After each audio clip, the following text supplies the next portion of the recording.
আবারও ইংরেজির নানিরে খালি ঘর করে দিতে চেষ্টা রাখিবে।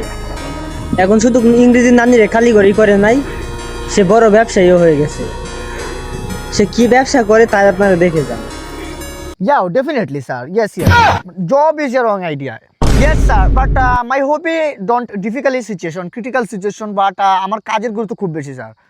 Always remember. But I will try to my best. If you don't mind, sir, একটা সিগারেট হবে? Don't mind. Just you will be merry, but friend. Business share. Obviously. Oh, $10 lakh. Okay. Bank loan me. Okay. I will take. Okay. See you tomorrow. Goodbye. Okay. ভাইরে ভাই, তাহলে তুই মনে হয় ভালোই ব্যবসা করস, হ্যাঁ? ব্যবসা বলতে আসলে তো আমি কোনোদিন এই কথাটা বলা হয় নাই। আসলে আমি কি দিন উপরে উঠতেছি ব্যবসায়ী আর কি। কি- আমি কি মানে ব্যবসা তোর করিস? ব্যবসা আছে একটা, মানে কোনোদিন অহংকার করি নাই, বুঝছো সেটা নিয়ে, বা কারো আমি বলতে চাই না। কিন্তু তুই আমার ভাই, তোর আমি বইলা দিই, ব্যবসাটা হচ্ছে তোর শেয়ারের ব্যবসা। শেয়ারের ব্যবসা মানে কি শেয়ারের ব্যবসা? এটা হচ্ছে তোমার রিল শেয়ার। কোনো কাজ নাই তো, বেকার বসে থাকি, তাই রিলেটিভ ভিডিও পাইলে ফ্রেন্ডদের শেয়ার করি আর ফ্যামিলিদের শেয়ার করি আর কি।